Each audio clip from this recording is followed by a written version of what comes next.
أوصيكم ونفسي بتقوى الله يا أيها الذين آمنوا اتقوا الله حق تقاته ولا تموتن إلا وأنتم مسلمون. Kaum muslimin muslimah, Bapak Ibu sekalian, jamaah majelis taklim yang dimuliakan oleh Allah. Pertama, marilah kita panjatkan puji syukur kehadirat Allah Subhanahu wa ta'ala atas segala limpahan nikmat yang Allah karuniakan kepada kita. Di kesempatan pagi ini Allah mudahkan kita mengawali hari kita dengan kebaikan. Kita dimudahkan untuk menjalankan salat subuh berjamaah. Kemudian kita lanjutkan dengan mengadakan majelis ta'lim. Tentunya kita berharap Allah Ta'ala berkenan limpahkan berkah atas majelis kita.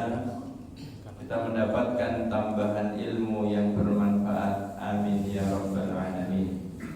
Salawat beriring salam semoga senantiasa terlimpah bagi panutan kita Nabi besar Muhammad sallallahu alaihi wasallam, keluarganya, para sahabatnya dan juga umatnya yang setia hingga akhir zaman.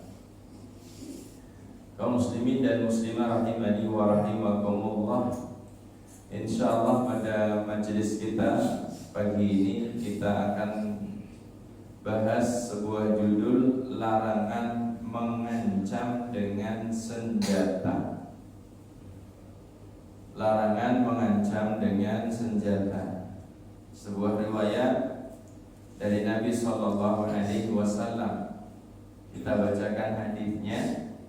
An Abdullah bin Umar radhiyallahu anhuma, dari sahabat Abdullah bin Umar, semoga Allah limpahkan ridha untuk keduanya.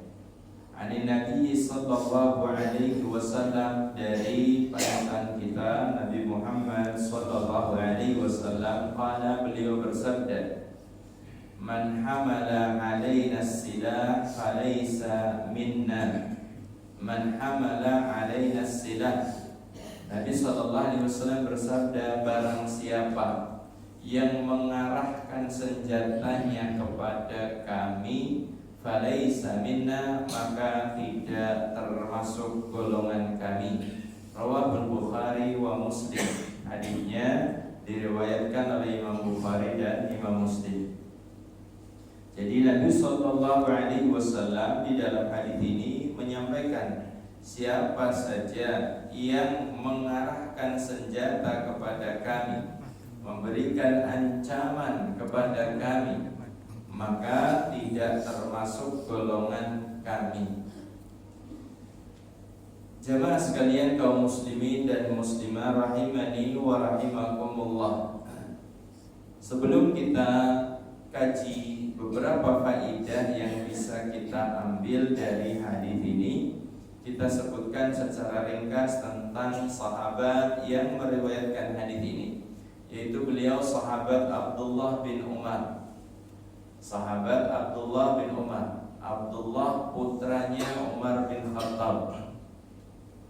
Nama beliau Abdullah. Ayahnya adalah Amirul Mukminin Al-Faruq, yaitu Umar bin Khattab radhiyallahu taala anhuma.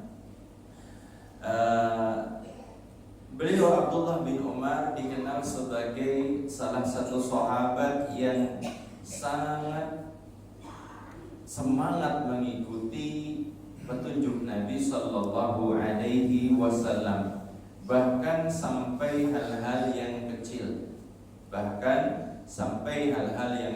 Beliau meniru jalannya Nabi sallallahu alaihi wasallam.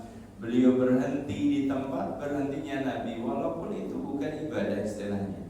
Sampai beliau mencontoh hal-hal yang seperti itu.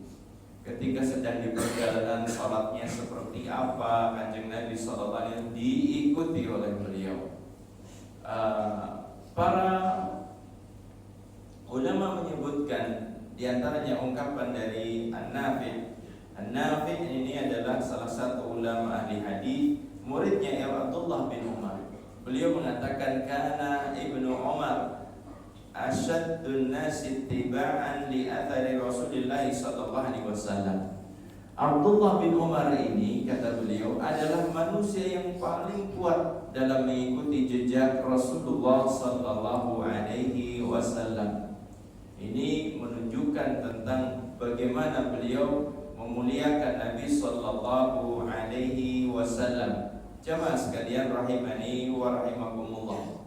Beliau juga salah satu sahabat yang banyak meriwayatkan hadis dari Nabi sallallahu alaihi wasallam.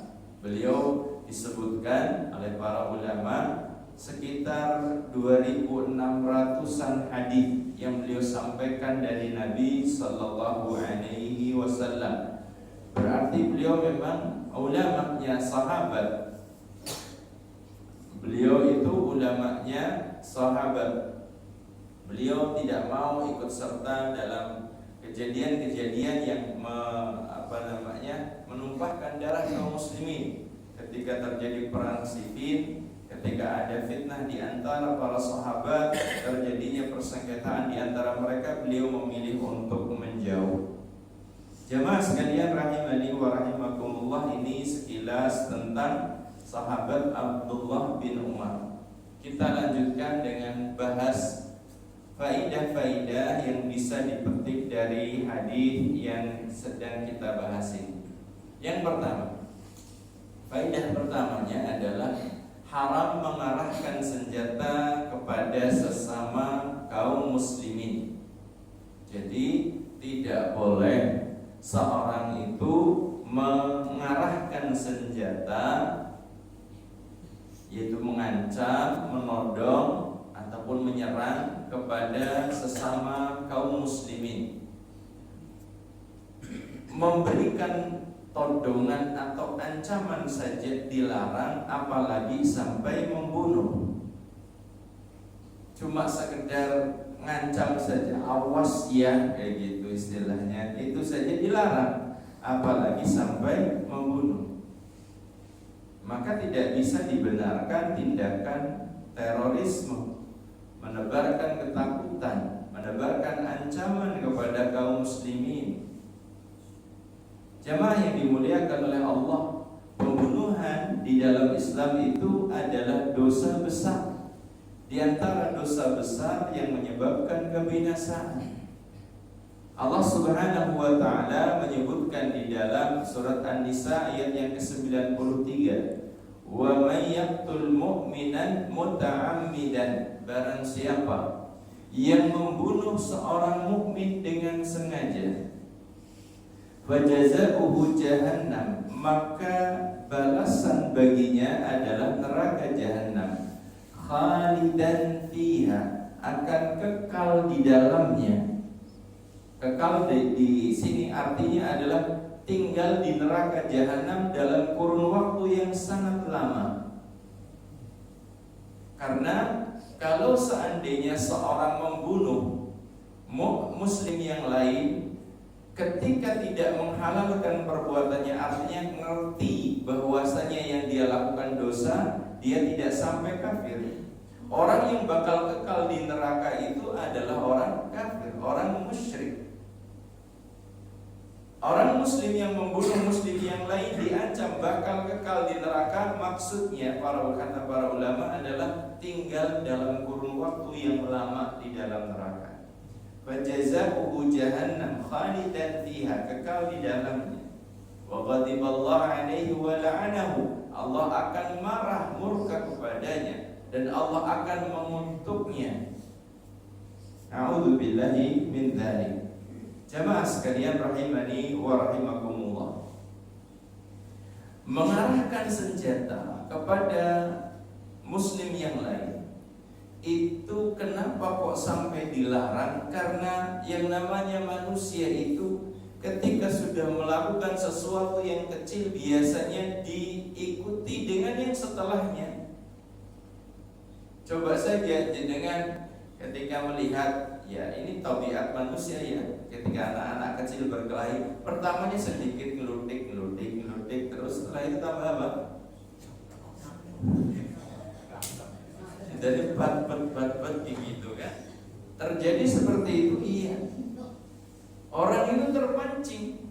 Terjadinya perkelahian itu awalnya cuma sekedar mungkin ejek-ejekan, saling bully. Kemudian setelah itu apa kok gitu. Kemudian tangan ludik, kemudian satunya megang batu bat atau megang pentungan dan lain sebagainya. Itu terjadi. Makanya ketika ada hal yang semacam ini dilarang untuk mengancam, itu artinya adalah melarang kepada sesuatu yang lebih besar. Ada yang namanya istilah syaddud dzari'ah, menutup celah kejelekan yang lainnya, kayak gitu. Jadi dilarang untuk melakukan seperti itu. Jamaah sekalian, kaum muslimin dan muslimah, Bapak Ibu yang dimuliakan oleh Allah. Kemudian selanjutnya, di antara faedah yang bisa kita ambil dari hadis ini adalah besarnya kehormatan darah kaum muslimin. Seorang muslim itu dihormati, seorang muslim itu dimuliakan. Meskipun mereka itu orang biasa, sangat dimuliakan, apalagi terkait dengan nyawanya. Lawang masalah kehormatannya saja di dalam Islam itu ngerasani beora uli, ngerasani wonge sing kae jen ora kesenggol blas, ora kesenggol, itu diharamkan. Coba ngerasani nggak boleh, apalagi istilahnya sampai nampol, apalagi sampai mukul, apalagi sampai membunuh. Dalam sebuah hadis yang diriwayatkan oleh Imam Muslim, beliau sallallahu alaihi wasallam bersabda, "Kullul muslim 'alal muslim haram." Setiap muslim atas muslim yang lainnya itu haram. Damuhu wa maluhu wa 'irduhu.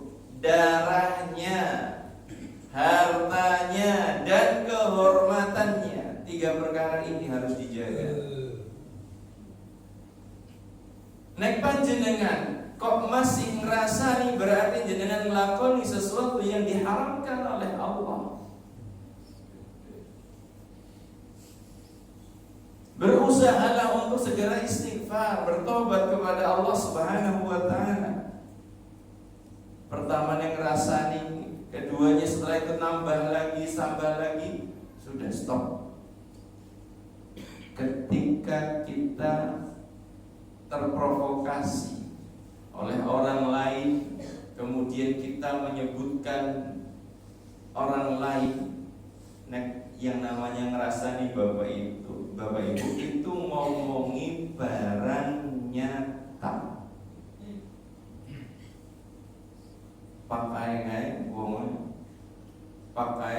wonge, buka kae wonge, barang nyata. Itu yang sangat bahaya. Jangan dikira yang namanya ngerasani itu ngomongi barang sing ora-ora kayak gitu. Karena sebagian orang loh, ya orang masalah ngomongi barang nyata iki. Astagfirullahaladzim. Yang namanya ngerasani itu justru masalahnya adalah apa? Ngomongi sesuatu yang ada pada orang lain. Sing kae keriting diomong, sing rambutnya slotok diomong, sing ireng diomong, sing putih banget ya diomong, sing dhuwur banget jare kedhuwuran, sing pendek jarene boncel, dan lain sebagainya. Orang yang rampungi nuruti seperti itu. Manusia itu senantiasa kayak gitu kalau ngomongin orang. Kayaknya barang biasa itu umumnya manusia kayak gitu. Umumnya. A'udzubillahi min dzalik. Lisan ini berat banget tanggung jawabnya di hadapan Allah. Karena setiap lafaz yang terucap ada yang mencatatnya. Ma yalfidhu min qawlin, tidak ada kata-kata yang terucap illa ladaihi raqibun atid, senantiasa ada malaikat yang mengawasi. tertulis jamaah orang konangan ujarmu. Nah malaikat konangan dan ditulis besok jenengan akan kaget. Do jebulaninya ngomongi kae, ngomongi pakai, bukai, terus anak kabeh rekapan nih. Jenengan sing kadang-kadang mlebu toko dewek, tuku dewek, cikot dewek, pas ndeleng setruke kaget. Padahal dengan kesadaran nih, memben semua rekapan amal kita sejak kita dewasa hingga kita mati itu ada rekapannya semuanya, detil semuanya. Orang-orang pendosa nanti bakal begitu ketakutan. Fataral mujrimina musyfiqina mimma fihi. Orang-orang pendosa itu begitu ketakutan dengan apa yang ada di dalam kitab catatan amalnya. Wa yaquluna ya wailatana, mereka mengatakan celaka kita ini semuanya. Ma li hadzal kitab la yughadiru shaghiratan wala kabiratan illa ahsaha. Ini kitab apa ini? Kok bisa-bisanya semua tercatat di sini, yang besar yang kecil semuanya tercatat. Wa wajadu ma 'amilu hadira. Apa yang dikerjakan dihadirkan, didatangkan saat itu. Wa la yadlimu rabbuka ahada, dan Rabbmu tidak menzalimi seorang pun. Catatan itu murni, yang diusahakan seorang enggak ditambahi, enggak dikembloki dosa orang lain. Maka takutlah kepada hari itu. Ketika kita berpikir sedikitlah ada rekapannya semuanya, maka berusahalah kita menjauh daripada menzalimi orang lain. Nek anu ora bisa ngomongi kanca batir lagi ngerasani wong liya, ya mendingan semingkir wae. Lungat nek ora bisa ngomong. Aku ora melu ngomong iki Ustaz, tapi jenengan ngerekam karo kuping lho wis. Kadang-kadang ta ya nang kono ora melu ngrasani tapi ngrungok nang rekam kabeh. Oh jebulane. Oh iya jebulane. Oh iya. Orang melu komentar, tapi itu mendengarkan dosa. Ma'asyiral muslimin rahimani wa rahimakumullah. Kehormatannya saja gak boleh dilanggar, apalagi hartanya. Ada sebagian orang yang memang mengatakan ya, oh amit-amit lah nyolong hartanya wong liya, tapi ngerasani terus. Padahal ngerasani itu adalah perkara yang memang dosanya gede banget. Seperti seorang memakan bangkai saudaranya sendiri.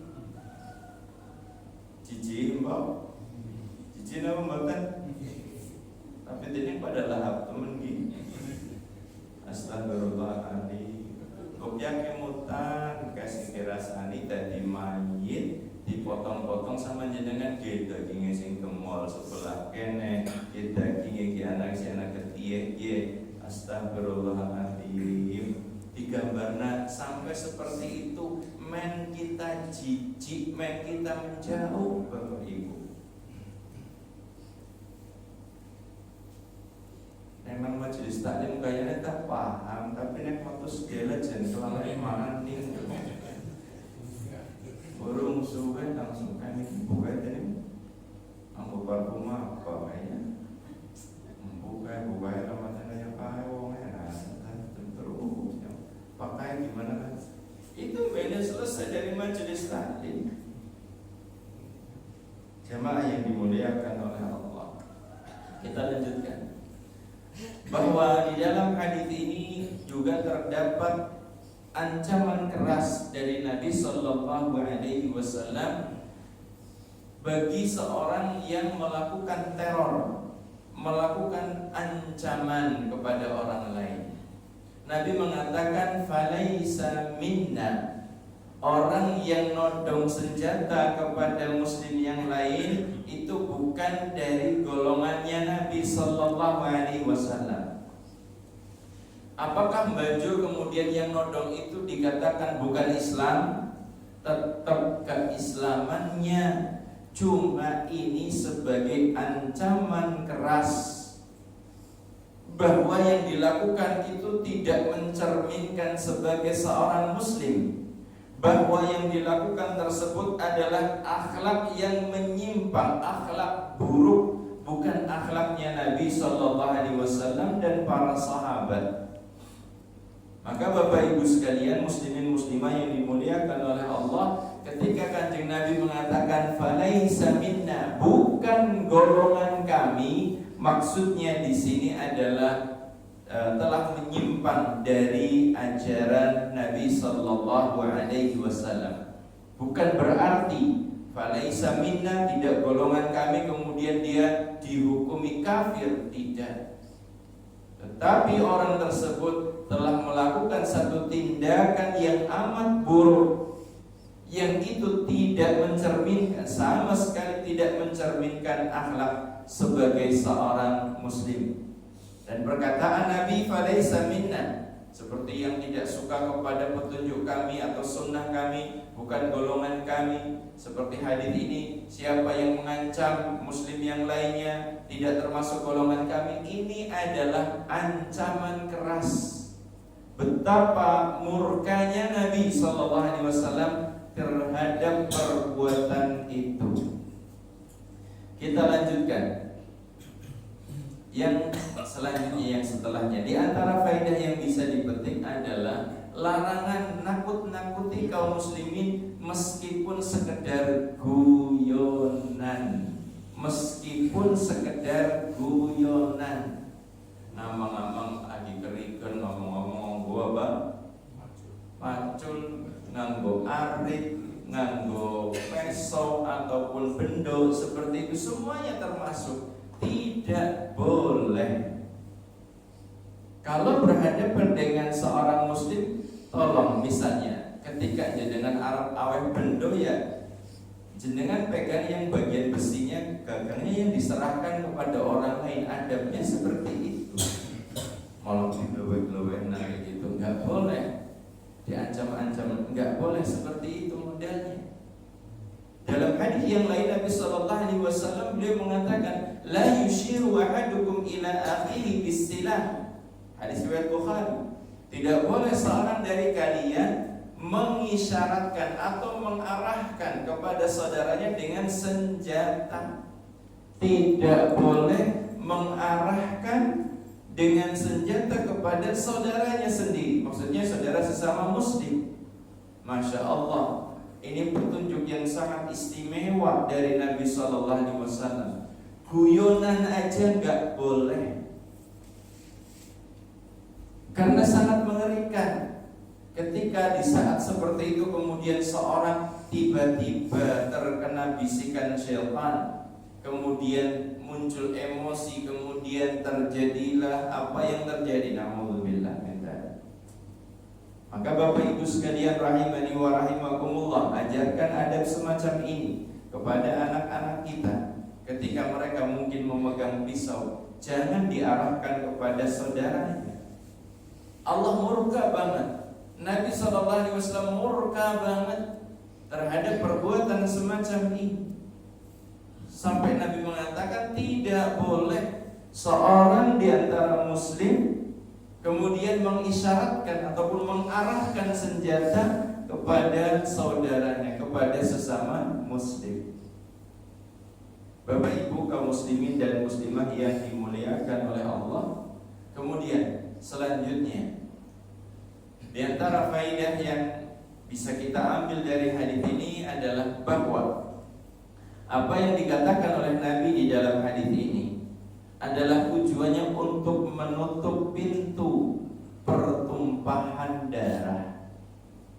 Ketika Nabi mengatakan, man hamala alaina silah falaysa minna, yang mengarahkan senjata kepada kami, yang mengancamkan senjata kepada kami, bukan golongan kami. Di antara maksud yang dijelaskan oleh para ulama adalah untuk menutup pintu pertumpahan darah. Kalau yang seperti itu dilarang, maka yang setelahnya berupa tebasan, berupa panahan dan lain sebagainya, itu yang mengakibatkan tertumpahnya darah adalah lebih dilarang lagi. Dilarang yang kecil, yang gede lebih-lebih lagi. Seperti misalnya seorang itu dilarang untuk mendekati zina. Mendekati saja nggak boleh, apalagi berzinanya, seperti itu. Kaum muslimin dan muslimah, Bapak Ibu yang dimuliakan oleh Allah, pembunuhan itu adalah sesuatu yang sangat dimurkai oleh Allah, sebagaimana tadi sudah kita sebutkan ayatnya dalam surat An-Nisa. Siapa yang membunuh mukmin dengan sengaja, balasannya neraka jahanam, kekal di dalamnya. Bapak Ibu yang dimuliakan oleh Allah, lalu bagaimana Ustadz kalau ada seorang bunuh diri? Dia kan gak membunuh orang lain, maka sesungguhnya dosanya adalah sama. Karena nyawa, karena fisik kita ini amanah dari Allah, pemberian dari Allah yang harus dijaga. Fisik tubuh kita ini adalah amanah dari Allah yang harus dijaga, kenikmatan dari Allah yang harus disyukuri. Udune go ibadah malah dipateni kayak gitu, maka dosanya sangat besar. Tidak boleh seorang membunuh dirinya, karena tadi ini bukan milik kita, ini miliknya Allah yang diamanahkan, dititipkan kepada kita. Kaum muslimin dan muslimah rahimani wa rahimakumullah, maka saya juga sering mengingatkan, karena ini titipan dari Allah untuk kita, kita tertuntut untuk menjaganya secara maksimal. Aja jor-joran. Ketika jenengan dahar, jangan jor-joran. Karena penyakit di zaman kita sekarang ini karena jor-joran konsumsi makanan. Zaman dahulu itu kurang makanan jadi sakit. Zaman sekarang kebanyakan maka lupian dan lupian. Nanti kan apa? Ya keluarkan setiap saat. Jamaah yang dimuliakan oleh Allah, banyak orang di zaman kita sekarang ini, kalau jenengan dengar kabar tentang rumah sakit itu kan semoga kita diselamatkan ya. Usia orang yang cuci darah Bapak Ibu tambahnya nih jan tambah nom banget. Nek zaman riyin kan orang cuci darah itu kan orang sudah di atas 50 tahunan lah. Sekarang belasan tahun banyak banget. Anak SD sampai sudah bahkan belum 10 tahun sebagian sudah cuci darah. Kenapa sebabnya? Karena pola makanan, pola minumnya tidak diatur. Dewong anak wangel banget dorongnya Ustaz, dewong biungnya. Sing ngejorna kan biungnya. Bocah rewel jaluk apa maring warung ditukokna apa sing karep sing disenengi nang bocah. Cek anyes, seger, warnanya kuning, warnanya coklat, warnanya apa lagi, sudah bocah menang. Ia menang sesaat. Tetapi demi Allah, orang tua yang semacam itu adalah berdosa. Karena anak itu amanah, diri kita juga amanah. Yang sudah tua, jangan berlebih-lebihan minuman-minuman energi dan lain sebagainya. Itu semuanya membawa kepada kejelekan. Minuman yang segar ya seperti ini, air mineral, kopi yang pahit, tanpa gula, tanpa susu, teh ya teh tawar. Ini saya sering menyampaikan semacam ini. Tujuannya untuk apa? Agar kita menjalankan amanah dari Allah. Fisik kita itu luar biasa Bapak Ibu. Fisik kita itu diberikan dengan luar biasa banget. Kita yang merusaknya. Sebagaimana kita tertuntut untuk tidak merusak dengan yang paling parah yaitu pembunuhan, kita nggak boleh. semena-mena terhadap fisik kita. Malam hari lek-lekan, nggak tidur, padahal bukan mengerjakan pekerjaan yang penting. Fisik kita perlu istirahat. Siang hari juga jangan sampai dur-duran nggak ada istirahatnya. Fisik kita harus ada istirahatnya. Bapak Ibu yang dimuliakan oleh Allah, bahwa apa yang dilarang oleh Nabi tadi adalah menutup pintu kejelekan yang lebih besar. Kita lanjutkan. Di dalam agama kita, hadis ini menjelaskan tentang keharamannya menteror atau menebar ketakutan, haramnya begal, kekerasan atas nama apapun. Tidak boleh seorang kemudian mengatasnamakan kebaikan, tapi yang dilakukannya adalah keburukan. Nyolong tapi kan nunggu dibagi-bagi, nggak bisa. Mencuri dibagi-bagi untuk orang miskin misalnya, kan nggak boleh. Mencuri itu nggak boleh. Dulu saya sering dengar dari orang tua saya, dulu katanya ada penjahat di Jakarta itu sukanya mencuri dari orang kafir katanya, kemudian dibagi-bagi kepada orang miskin. Ini nggak bisa dibenarkan, yang semacam ini tidak bisa dibenarkan. Atau mungkin orang korupsi 1 triliun kayak gitu ya, dibagi-bagi nggak kegiatan masjid, nggak kegiatan majelis taklim dan lain sebagainya. Ini juga nggak boleh. Haram yang semacam ini.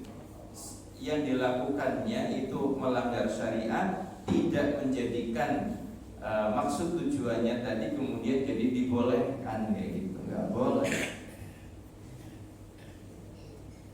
Korupsi dana haji kemudian dibagi-bagi karo kanca batir si miskin-miskin kayak gitu misalnya, ya nggak bisa.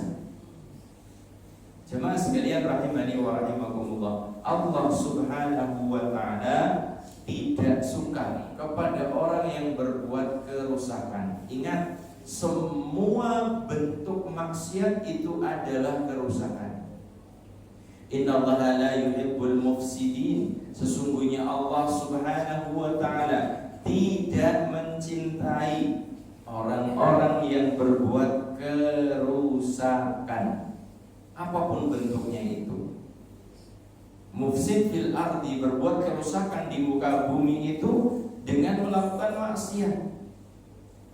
Maka jangan sampai sekali lagi seorang melakukan teror, melakukan begal, kekerasan atas nama apapun, ini jangan sampai dilakukan.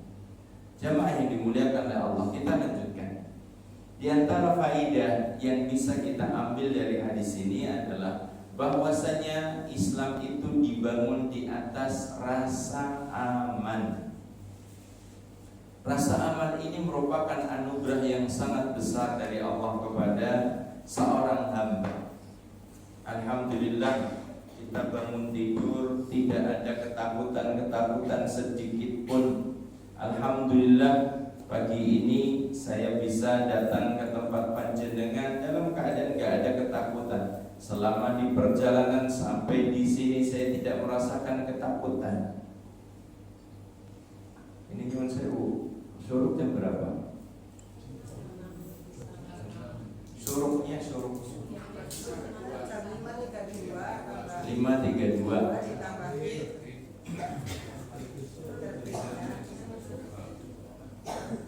Ditambah kita 47. Okay. Bapak Ibu sekalian rahimani wa rahimakumullah,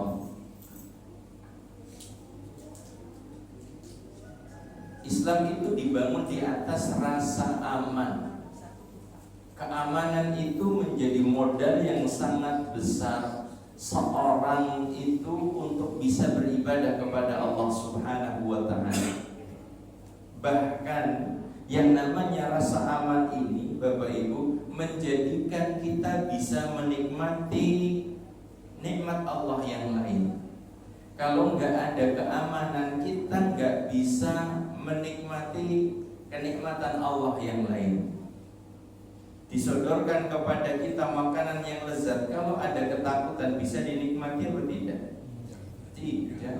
Kedungsak-dungsak musuh sudah datang misalnya kayak gitu ya. Padahal di hadapan kita ada bakso, ada mie ayam atau makanan yang lainnya, ya sudah gak bakal akan bisa merasakan kenikmatan tersebut. Jenengan bisa bersenang-senang dengan keluarga, duduk bareng, ngopi dan lain sebagainya, dengan pasangan, dengan anak, bercerita tentang ini itu nggak bisa ketika ada ketakutan. Maka Nabi SAW beliau menyebutkan, man asbaha minkum aminan fi sirbi mu'afan fi jasadi wa indahu qutu yaumi faka'annama hizat lahu dunya. Kata Nabi SAW, siapa di antara kalian aminan fi sirbi, di pagi harinya merasakan keamanan, jiwanya merasakan tentram, tenang, aman, gak ada ketakutan. Gak ada ketakutan dari hewan berbisa, gak ada ketakutan dari orang-orang jahat, gak ada ketakutan dari ancaman-ancaman musuh. Aminan fi sirbi mu'afan fi jasadi, fisiknya, tubuhnya sehat. Wa indahu qutu yaumi, dan dia punya untuk makanan di hari itu. Orang yang punya tiga nikmat ini Bapak Ibu, rasa aman, awalnya sehat, kemudian punya bahan makanan di hari itu, kata Nabi, seakan-akan dia memiliki dunia dan seisinya. Padahal cuma tiga ini saja, kayak orang punya dunia dan seisinya. Kenapa sebabnya? Karena orang itu yang dikejarnya cuma tiga ini sebenarnya. Rebutan proyek yang jumlahnya triliunan misalnya, itu cuma sekedar makannya berapa ukurannya? Ya cuma untuk hari itu saja. Besok itu kan sudah di luar jangkauannya sebenarnya kayak gitu. Orang sekaya apapun yang dikejar kan sehat. Orang yang sehebat apapun yang dicari itu rasa aman. Jadi orang sekarang punya tentara banyak banget, ya cuma sekedar untuk mendapatkan rasa aman saja sudah. Punya harta sebanyak apapun yang dimakan juga cuma segitu. Jenengan sama orang yang paling kaya di Indonesia makanannya sepiring sama kan? Apa beda jenengan? Kalau jenengan makan mie ayam biasa mangkok kayak gitu. Kalau di sana makan orang kaya makan mie ayam 10 mangkok kayak gitu kan? Enggak. Terus kelewatan delembonge kalau seandainya orang makan sampai seperti itu. Pada hakikatnya makan ya nasi seporsi, kemudian ada lauknya, mungkin tempe, mungkin ayam, mungkin telur dan lain. Paling seperti itu saja sudah. Maka ketika seorang di hari itu dia punya bekal untuk hidup, dia dan keluarganya itu sudah dapat dunia dan seisinya. Kalau dia di hari itu mendapatkan fisik yang sehat, nggak ada jenengan merasa pegel-pegel atau tidak?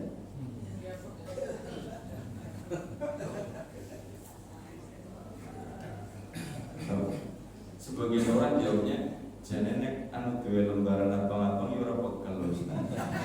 Lah ngono to teman. Jero nek duwe duit akeh jero ora pegel sih. Orang ngomong kalau seandainya kan pusing mumet banget ya. Ini karena duit lembaran abang-abang sudah batuk ya enteng ya gitu. Astagfirullah, lombok lah. Enggak. Yang namanya sakit itu enggak bisa disembuhkan dengan uang, enggak bisa. Ma'asyiral muslimin rahimani wa rahimakumullah. Sering diingatkan oleh para ulama, seorang harus bersyukur kepada tiga nikmat ini. Nikmat rasa aman.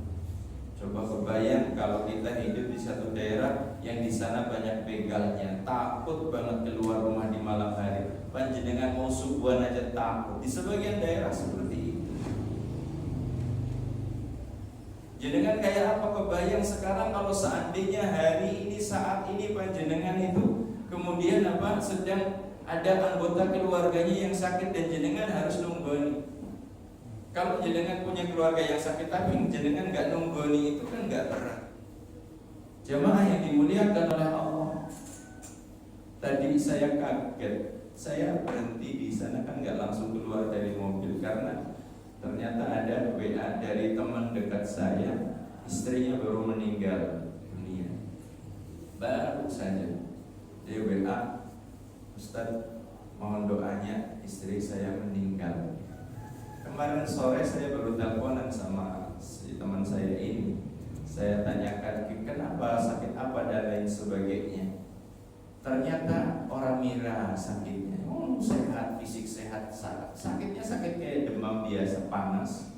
Kemudian pas di rumah itu pulang dari dokter, berobat, kemudian pulang ke rumah, mungkin capek, letih atau apa, kemudian jatuh, kebanting di rumah. Kemudian setelah jatuh dibawa ke rumah sakit ternyata sudah nggak sadar, sudah masuk ICU sampai 2 hari nggak sadar, koma kondisi. Tadi dikabari meninggal dunia. Umurnya kesini paling lebih 30 bisa. Kemarin saya habis ngisi kajian aja, anaknya itu salah satu anaknya yang datang habis kajian, tiba-tiba dekat ke meja saya, kemudian ajak ngobrol, anak kecil. Saya juga kaget, ini anaknya siapa? Mandan Pangling kayak gitu. Oh ternyata kamu anaknya ini ya, Masya Allah. Jamaah yang dimuliakan oleh Allah, panjenengan masih punya kesehatan, manfaatkan untuk taat kepada Allah Subhanahu wa Ta'ala. Semoga Allah Subhanahu wa Ta'ala menjadikan kita bersyukur atas kenikmatan-kenikmatan yang dihadirkan di kehidupan kita. Kalau berbicara tentang masalah makanan, jenengan itu makan mengatakan turah-turah. Coba saja di zaman dahulu orang itu ketika mau mencari makanan itu yang nggak bisa disimpan. Sekarang kulkas saya panjenengan kepek membuatan kepek mentelep mana kepeknya juga ada kepeknya nantikan mentelep, semuanya ada. Bagian korban sini tes sih.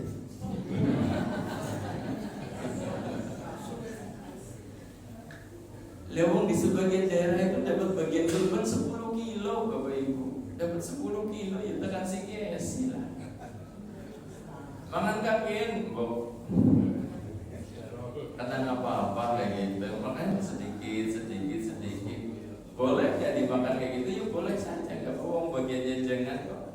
Jangan bukan, apalagi jangan kurban sendiri menyimpan sebagiannya. Kemudian ternyata ada saudara yang kurban, kemudian jangan dikasih lagi disimpan. Cerita dulu ketika di Yaman ya. Kami itu sehari sebelum kurban itu masih makan daging kurban tahun yang lalu. Karena syekh kami itu punya pandangannya bagus, artinya daging kurban kan melimpah di sana. Masyarakat kayaknya ya enggak, belum hariannya kambing kan biasa banget di antara mereka. Kemudian banyak yang nitip dikurbankan di di sekolah kami. Akhirnya syekhnya punya inisiatif, punya kayak ada 3 kontainer gede, 3 kontainer yang untuk penyimpanan. Jadi kulkas, jadi kontainer, jadikan freezer kayak gitu untuk nyimpan. Kambing digantungkan di situ, sapinya yang potong-potong yang digantungkan utuh ada kayak gitu, penuh. Sehingga apa? Biasanya untuk makan hari buka Senin, puasa Senin dan puasa Kamis, puasa ayamul bid makanya pakai daging, kemudian hari Jumat pakai daging, itu sampai setahun. 500-an orang bisa cukup untuk makan seperti itu terus sepanjang tahun. Maka ketika sudah menjelang hari raya kurban itu penghabisan kan dikeluarkan semuanya. Jadi saya tadi hanya jenengan masih ada aja. Daerah Wonosobo di Wonosobo itu masya Allah luar biasa di sana. Masya Ketika ada 3 nikmat ini kemudian tidak dimanfaatkan, ya apalah artinya kenikmatan dari Allah yang begitu banyak kepada kita kemudian tidak kita gunakan untuk taat kepada Allah Subhanahu wa ta'ala. Kaum muslimin dan muslimah, Bapak Ibu sekalian rahimani wa rahimakumullah. Kita lanjutkan di antara faedah yang bisa kita petik dari hadis ini adalah senjata di dalam Islam itu hanya digunakan pada tempatnya, pada waktunya. Senjata dibenarkan di dalam Islam untuk digunakan pada tempatnya, pada waktunya. Yaitu apa? Dalam kondisi kita mempertahankan diri, dalam kondisi kita melawan musuh-musuh Islam.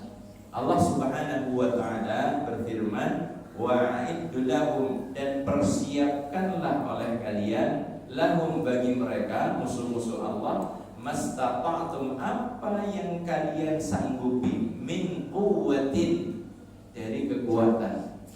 Kemudian Nabi SAW ketika mengomentari ayat ini, beliau mengatakan innamal quwwah ar-rami, yang dinamakan dengan kekuatan yang diperintahkan untuk disiapkan itu adalah ar-rami, yaitu lemparan anak panah. Kita menyiapkan anak panah. Senjata di dalam Islam bisa kita gunakan.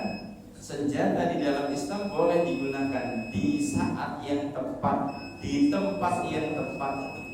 Saat kita melindungi diri kita, saat kita berhadapan dengan musuh-musuh Islam, boleh digunakan senjata tersebut untuk menegakkan agama Allah, untuk memperluas dakwah, bukan untuk menzalimi sesama muslim, bukan untuk menyakiti sesama muslim. Jamaah sekalian, kaum muslimin dan muslimah rahimani wa rahimakumullah.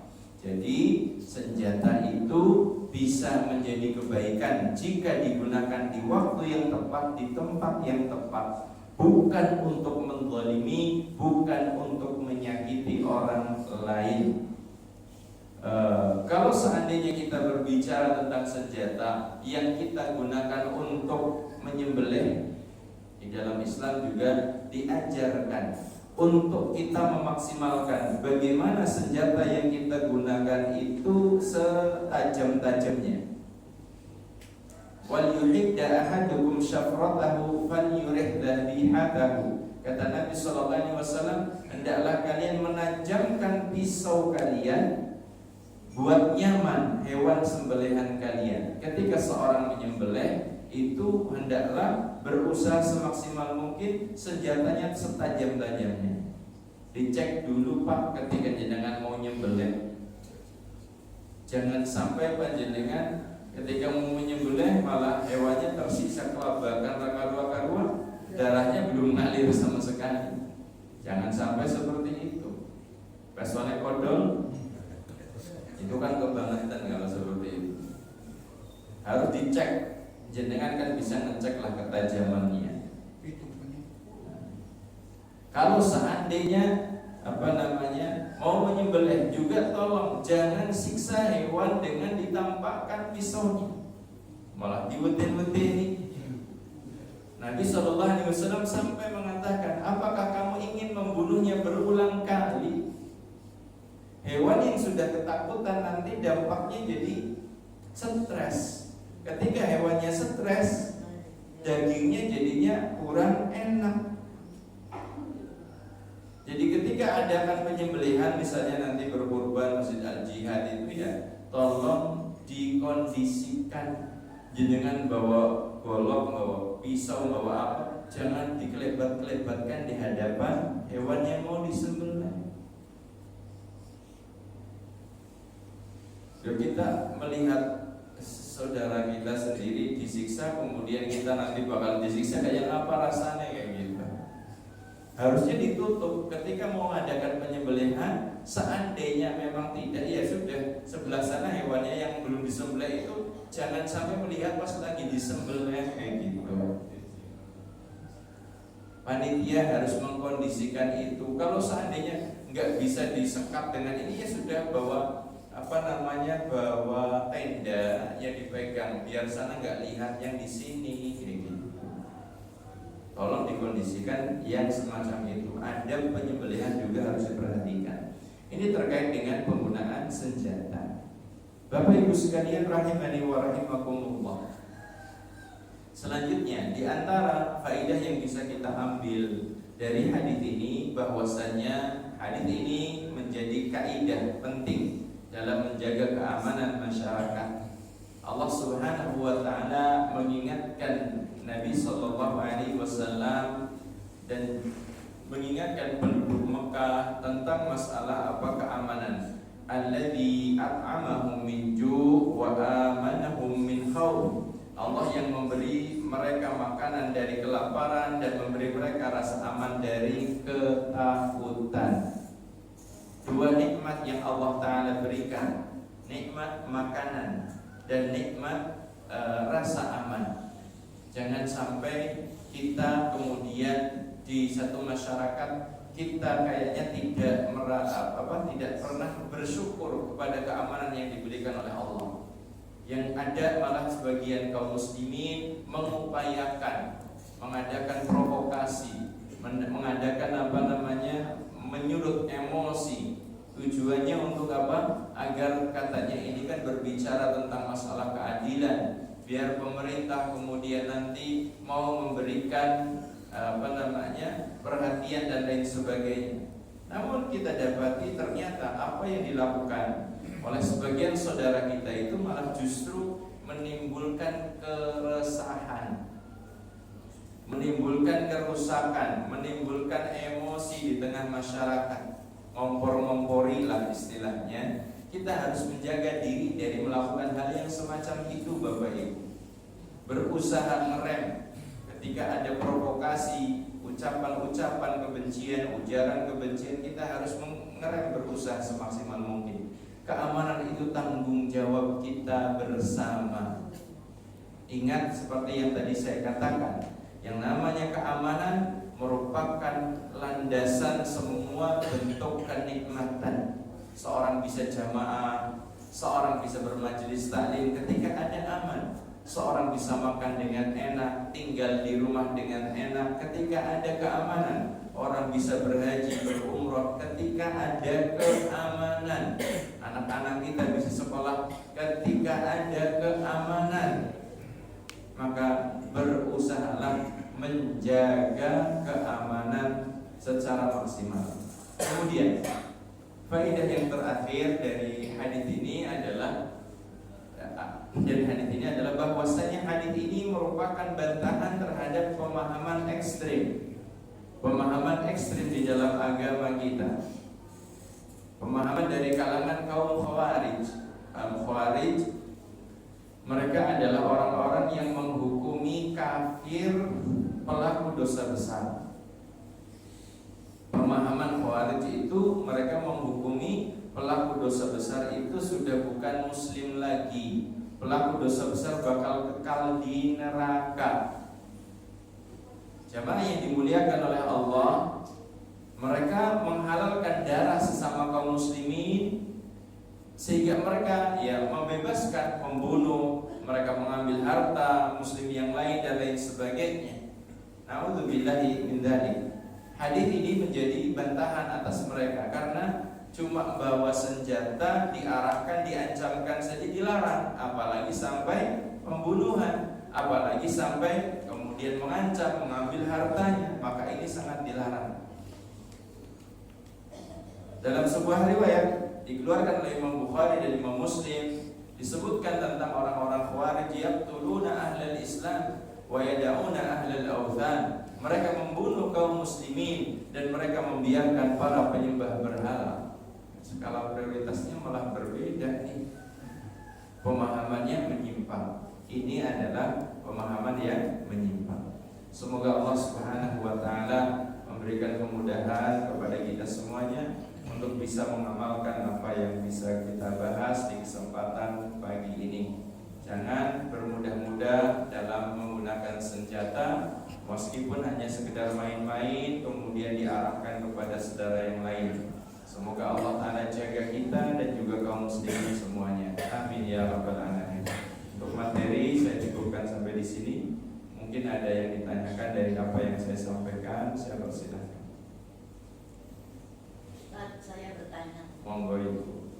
Assalamualaikum warahmatullahi wabarakatuh. Waalaikumsalam. Saya sekarang saya tinggal di Pati Raja.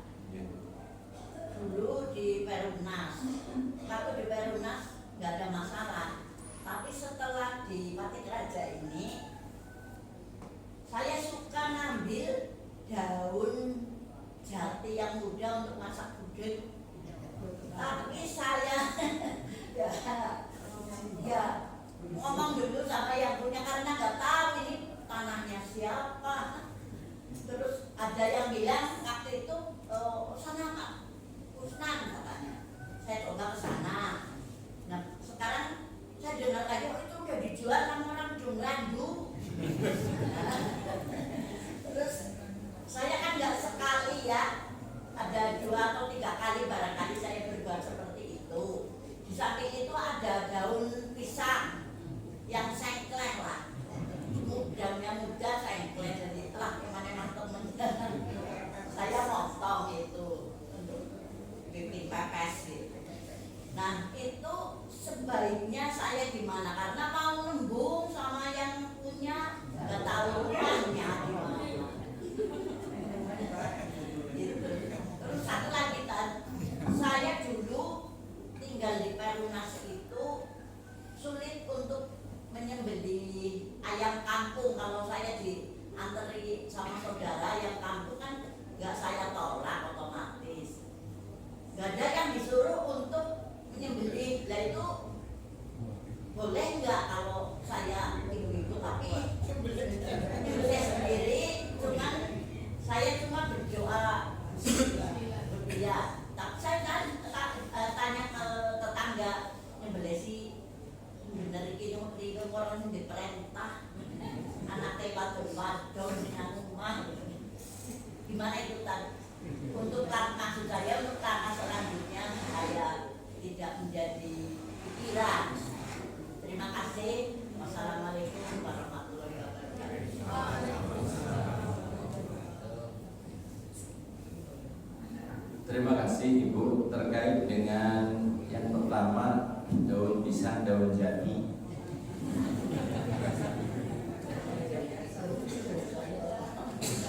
Untuk kehati-hatian, saya berpesan untuk kehati-hatian untuk tidak mengulangi lagi. Kalau sudah pernah terjadi, kalau bisa kita kemudian datang kepada orangnya meminta keikhlasan, lakukan. Kalau seandainya tidak, ya jangan diulangi lagi, karena itu harta orang lain. Kecuali kalau itu pisangnya, daun pisangnya itu sudah jatuh. Sudah jatuh itu kan berbeda dengan masih sengkleng. Jadi misalnya rambutan jatuh, mangga jatuh di jalan, dan di masyarakat itu orangnya sesuatu yang jatuh sudah jadi hak bebas kayak gitu, nggak ada masalah. Tetapi kalau yang jatuhnya itu durian, ya beda lagi urusannya. Kalau diorang gimana Ustaz? Diorang-orang kan pada jatuh. Kalau ada diorang-orang ya nggak boleh.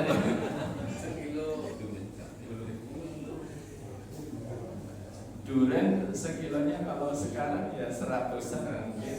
Kalau yang durian montong ya jangan sampai bodoh. Cuma seperti itu kayak orang apa di sana. Nggak boleh seperti itu.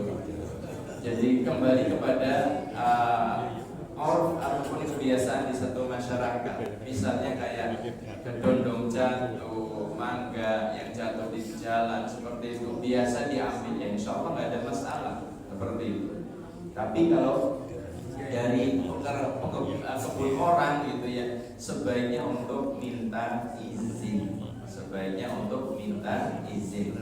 Nabi SAW pernah menemukan beberapa butir kurma di jalan.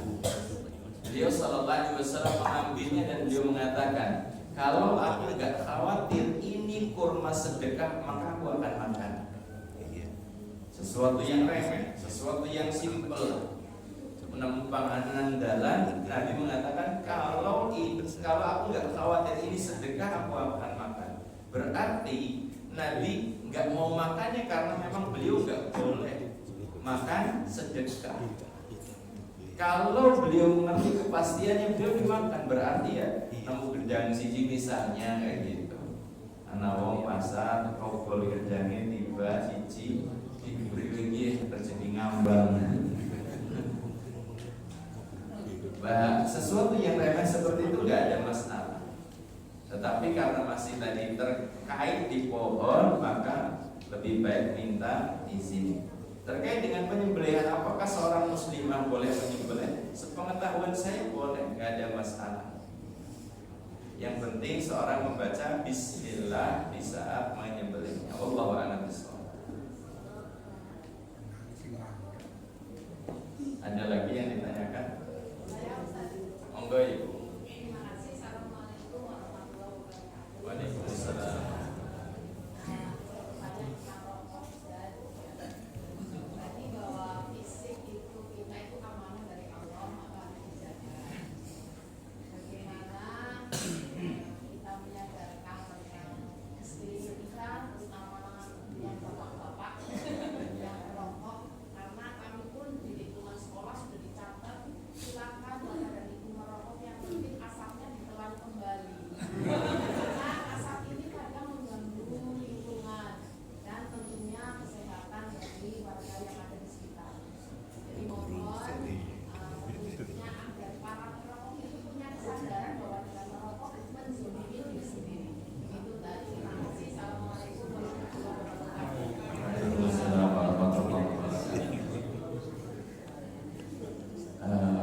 Sebagian mengatakan bahwasanya perokok itu orang paling berenggunung nomor 1 di dunia. Para perokok itu orang nomor 1 paling berenggunung di dunia. Angel ngomongnya seperti itu.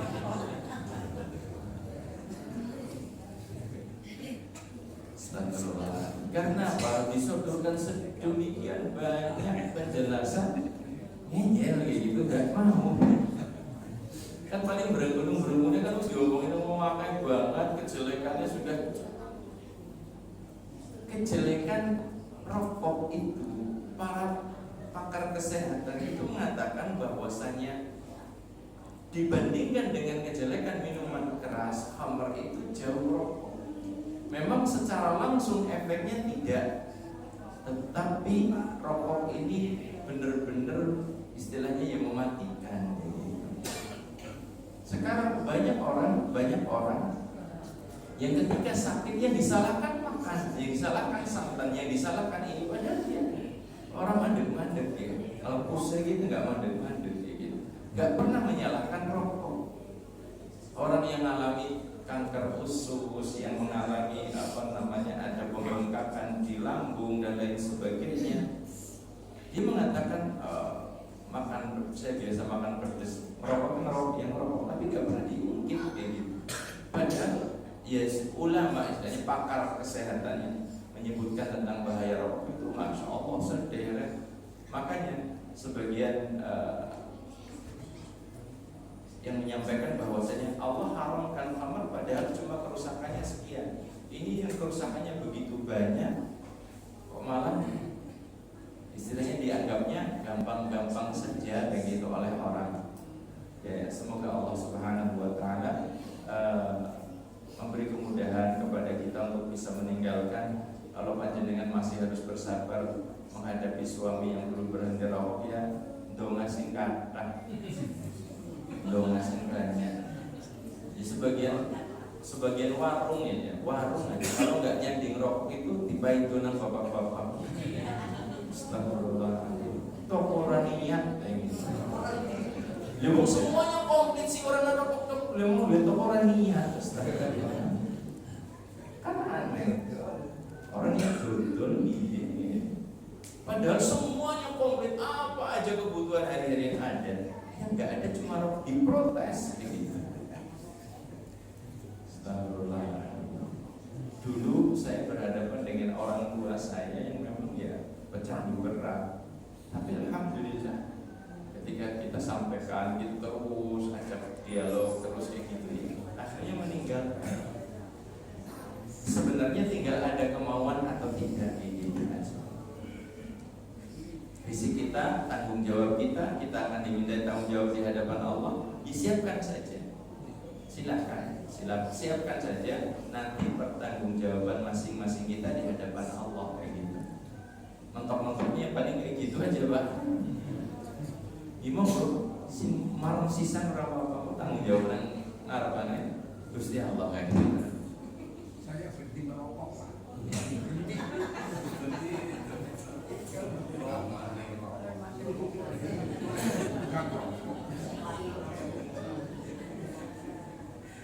Dulu kan istri saya bilang, Pak, saya patut betul. Bagus. Itu istri yang cinta kepada suaminya. Dan saya terus langsung berhenti lah. Kalau ada sebagian orang mengatakan kayak gini, walaupun guyonan itu nggak bisa dibenarkan. Orang sing merokok gue sebenarnya wong sing paling tawakal maring Gusti Allah. Gusti kamu talar bisa membunuh, bisa menyembuhkan sekian banyak penyakit, koesi nyantai-nyantai itu tawakalnya gede banget gitu. Yang namanya tawakal itu kudu usaha benar. Tawakal itu bukan hanya sekedar pasrah, nekat itu bukan tawakal. Maka tidak bisa dibenarkan. Orang yang merokok itu katanya jadi orang yang paling tawakal. Tawakal itu butuh usaha kok. Orang berserah diri kepada Allah dan usaha itu yang namanya tawakal. Jamaah sekalian rahimani wa rahimakumullah. Jadi kalau seandainya sajalah dari kita melihat kepada kemaslahatan, kemanfaatan aja, itu sebenarnya kita sudah harusnya bisa meninggalkan kok. Apa sih manfaatnya untuk kita? Orang mengatakan ya, kecut nek orang rokok cuma kayak gitu aja. Kemanfaatannya apa? Ma'asyarul muslimin rahimani wa rahimakumullah. Kembali lagi, semoga Allah Ta'ala berikan taufik hidayah untuk kita semuanya. Amin ya rabbal alamin. Mungkin ini saja yang bisa kita bahas. Terima kasih atas perhatiannya. Kurang lebihnya mohon maaf. Kita akhiri. Subhanallahumma wa bihamdika.